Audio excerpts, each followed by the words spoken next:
gradient of the blue. Like, this has been haunting me for years. I just need to like let go, let God. I was everybody's problem. Oh my god, it's a key. I'm so unsure about it. Why? Confusing. Very dress. Hello and welcome to a sort of wardrobe excavation. I've been living in Spain for the last while, but I'm back in my parents' house in Dublin at the moment, and I've been leaving these bin bags of my teenage clothes in their attic, which they very kindly given me the space for.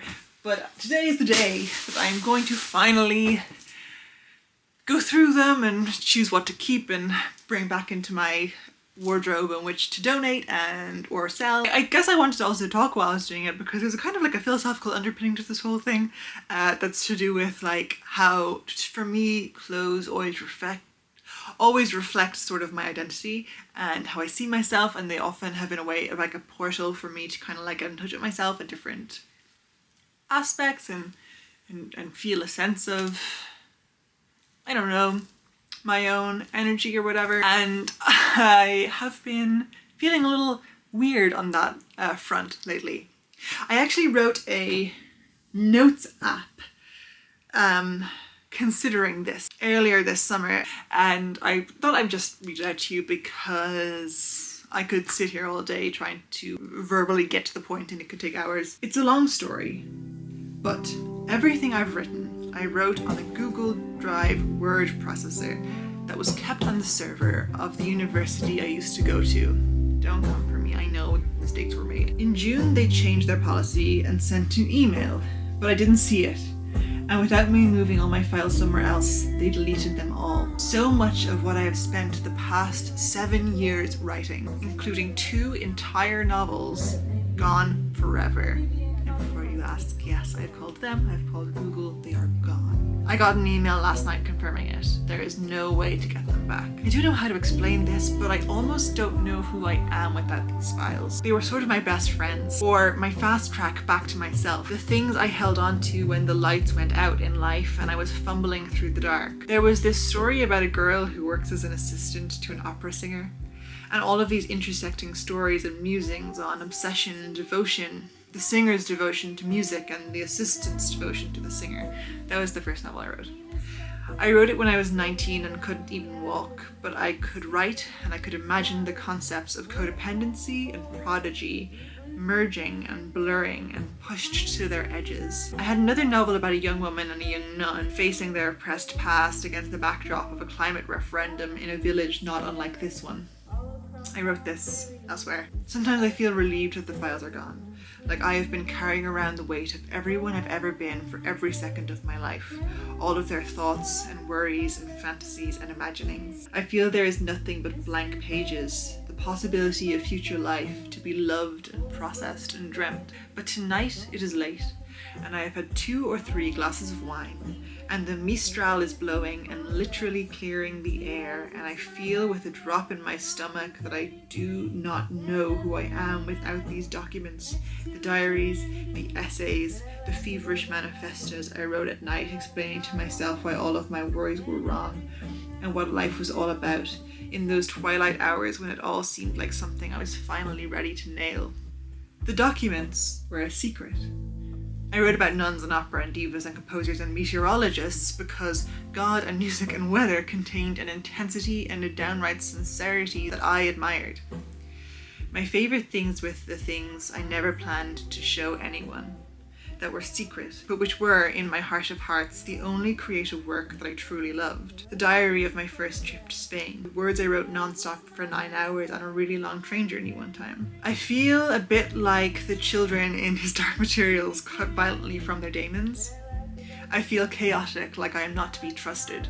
I have no history weighing myself to the ground. I've always suspected that one of the great benefits of the believer is that they have a witness. Sure, believers have the afterlife and belief that there's a hand in their fates, sure, but they also have a witness. A deity watching their life like a sitcom cheering them on. In that sense, was the pages word of God to me? Is it still? If I grieve the parts of me that I faced on the page in secret, then maybe I care about them enough to allow the mortifying ordeal of living them out loud. And another bizarre late night thought, maybe secrecy leads to complete destruction, because at least the documents that I showed to others they're not completely gone. There are some that Em cried about and begged me, write that one again. But it's not so simple. Those documents were a direct line to a particular place. Not the past exactly, it's not the x-axis of time that I've lost, but a secret y-axis between reality and another elevated place. Final thought.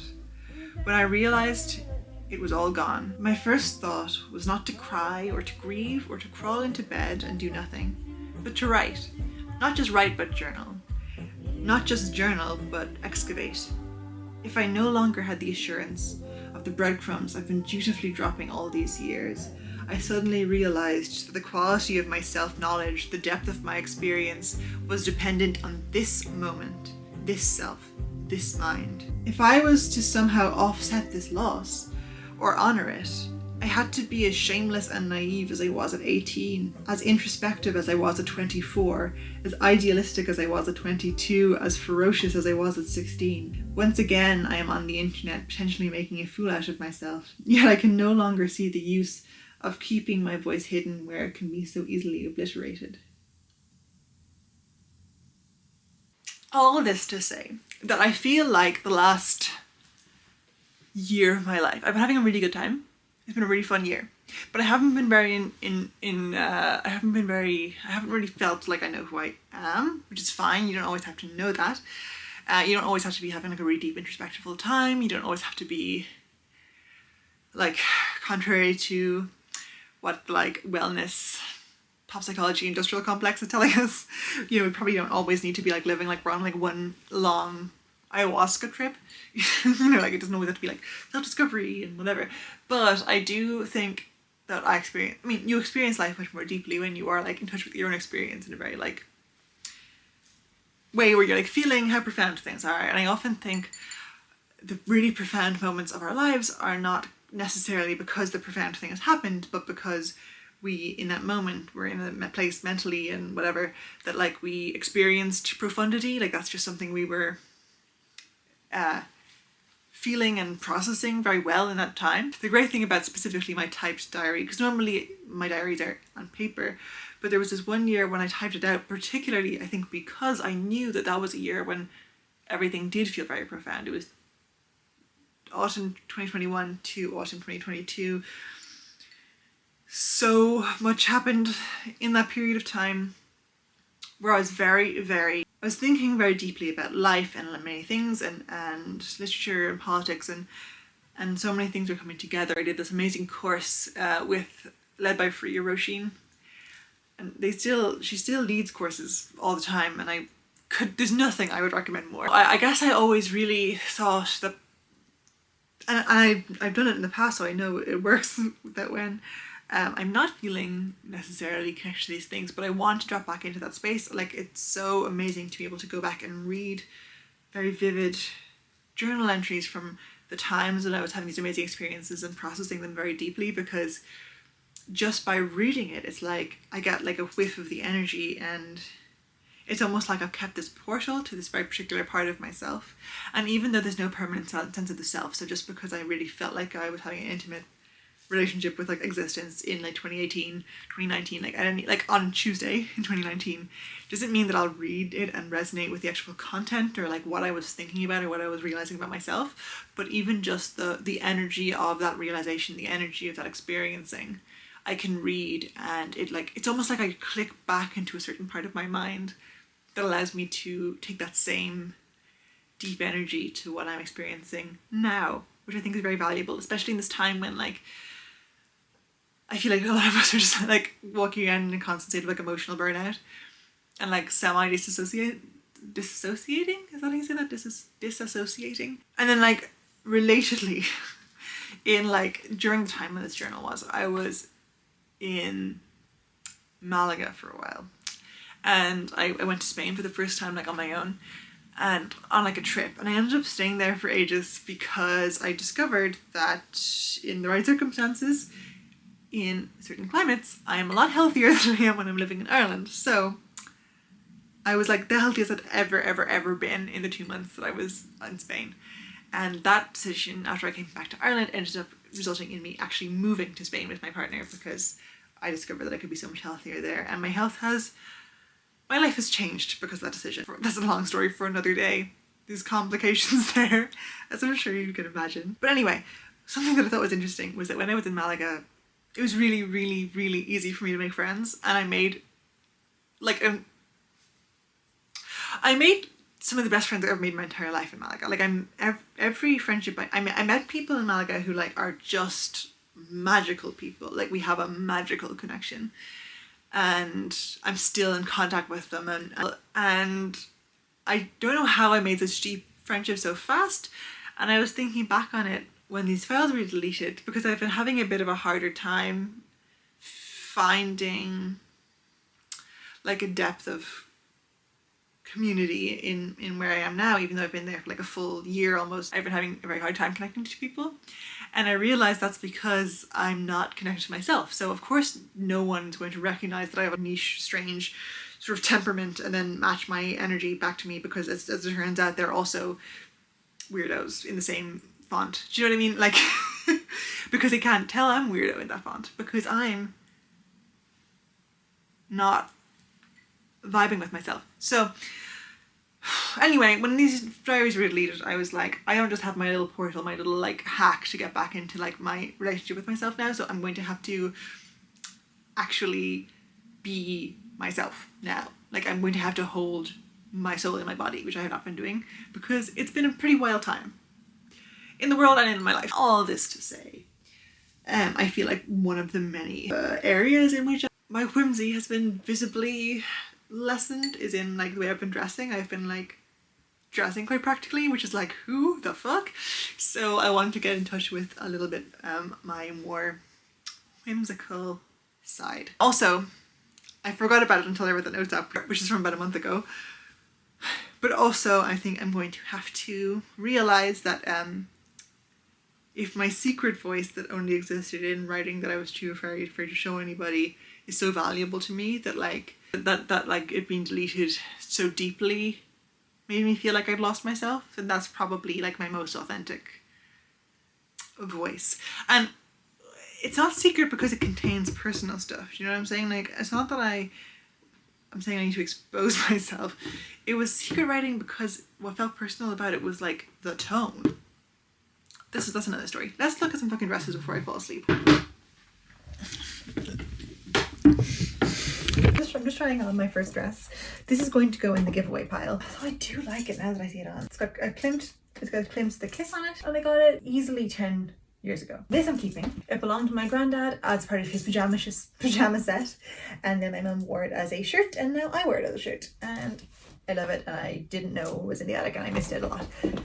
So we love her. Her I love. Oh my god, it's even better than I remember. This is the kind of dress that I really have been like craving. This is actually the specific dress that I had in mind when I was like, I need to like raid my old outfits, because this is very whimsical. I feel like the energy I need to bring into my life is like wearing clothes like this every day. And if I kind of like take in the waist a little bit, this one I don't know.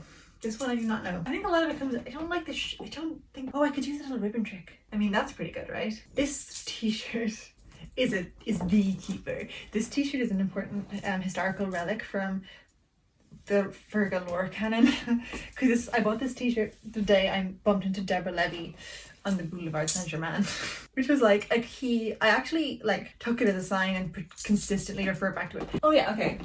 Okay, Claire is French. Okay.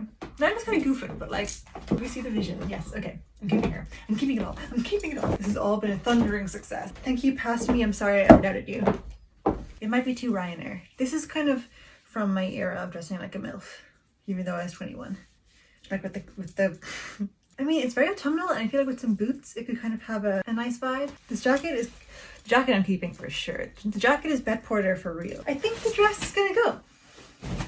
It's very flattering and it's very beautiful, but I don't think it's very me. She might be a Depop moment.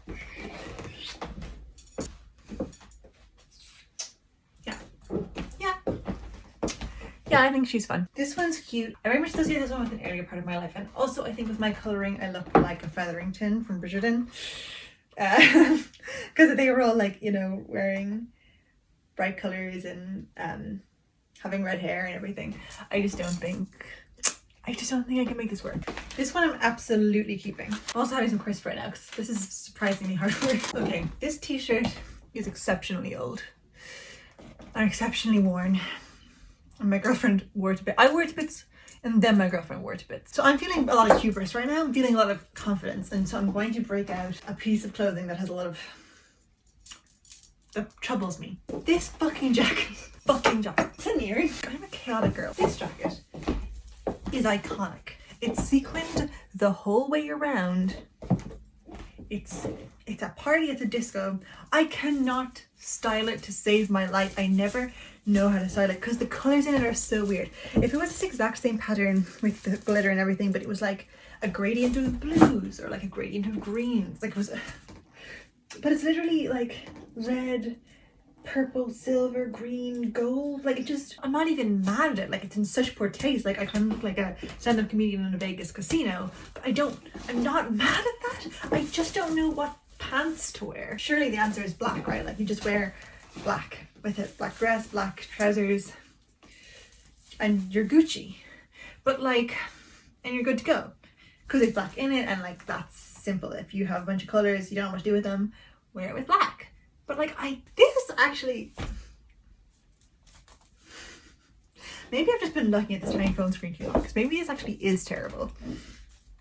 Like maybe this is kind of fun in like eclectic, like chaos way. This has been haunting me for years. Maybe I just need to like let go, let God. Release you into the world for someone who knows how to style at that level, you know? Season of the Witch. I love this dress. I got this dress when I was 17 years old. I wore it to school. I was everybody's problem. It's very autumnal and it's very... The thing is that I don't actually live in Ireland anymore. And this makes so much sense in Ireland. But it doesn't make that much sense. I can't see myself wearing it where I live now. But no, it's so beautiful. I feel like this, I mean, it's this dress, the quality of this dress is bonkers. I've had this for 10 years and it's still perfect.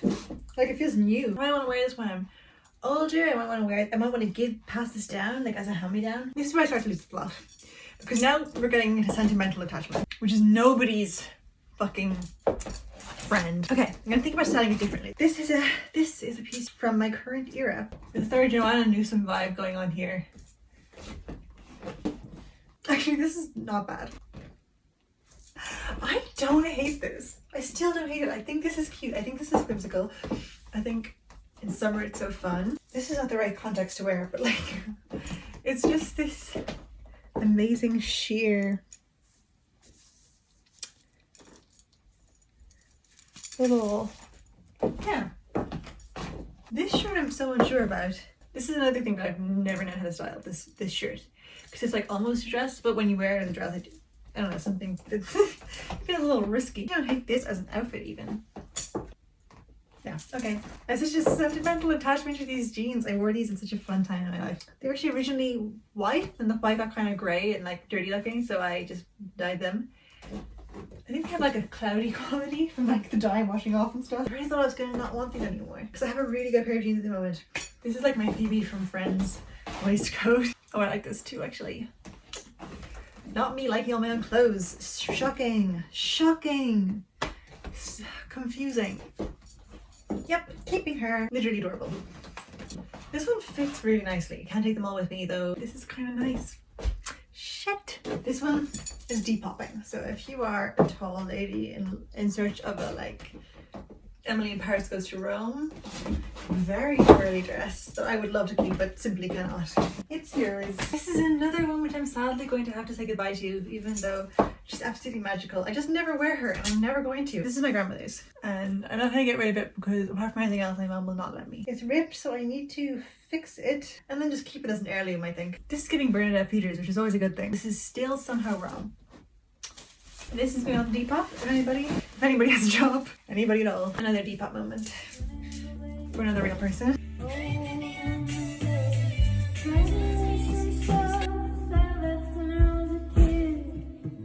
Mr.